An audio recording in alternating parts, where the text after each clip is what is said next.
This woman will never look at sticky notes the same way again. Once a young woman came home to find her house empty. She went to the kitchen to get a snack and found a sticky note left on the fridge. But as soon as she looked at it, she realized something was strange about it. It said there is someone in the house. Assuming it could be her brother, she said that's really funny, but the prank's over. No one answered. She walked towards the door, but it was locked. Then she turned around and on the table was another sticky note. It said, "You're not going anywhere." She began to feel scared. She opened the kitchen drawer to try to find something to defend herself, but the drawer was completely emptied. Inside was another sticky note. "You shouldn't play with sharp things." She ran upstairs to her bedroom and locked the door, and quickly called the police and begged them to come as soon as possible. Then all of a sudden the TV turned on by itself. It was loud and static, but on the screen was another note. "Now I have you where I want you." This time the young woman began screaming. Soon the police found her in a corner crying in fear. They searched the house and found no one there. But as soon as the young woman stood up and tried to leave, police found something horrifying. An officer took off a note stuck on the young woman's back and handed it to her. It said, "I was this close." If the website ever asks you these questions, don't do what she did.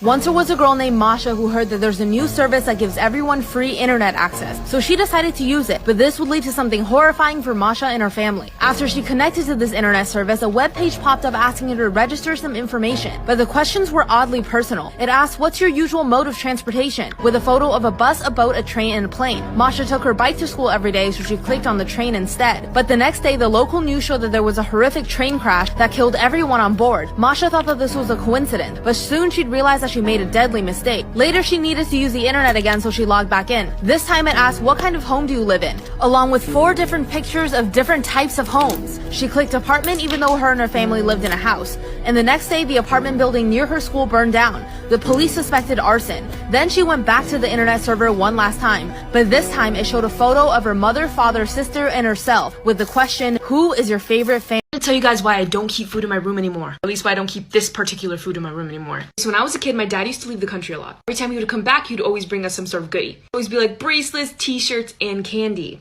One time after a trip to, I think it was Dominican Republic, brought us back a bunch of lollipops. These are not normal lollipops like you're thinking in your head. These are these giant brown flat lollipops. Now, instead of eating them, me and my sister decided it would be best to hoard them. Yes, that's right, keep them in our room for as long as possible. For what purpose? I don't know. I think it was probably like, no, we can't eat them now. If something happens and we need them. Bruh. It's not every day that we got candy, apparently. So we kept them in our room. We kind of put them on display, up against the wall, right in between both of our beds, in this very room. This time I was about 6? My sister's about a year and a half older than me, so she was like 7, I guess. Now, these lollipops were given to both of us. They were displayed equally distanced between both of our beds, because they belonged to us both. I'm not really sure how this happened. But one night, me and my sister went to bed, but then my sister started tossing and turning. Calls out for my mom. My mom comes and she's like, "What's wrong?" Oh my God, I'm ready.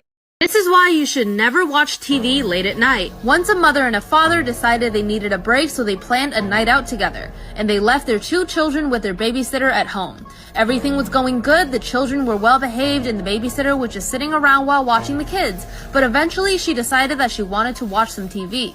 It turns out she couldn't watch it downstairs because they didn't have cable downstairs. So she called the parents and asked if she could watch TV with the kids in their room upstairs. The parents agreed. They were about to hang up the phone when the babysitter had one final request.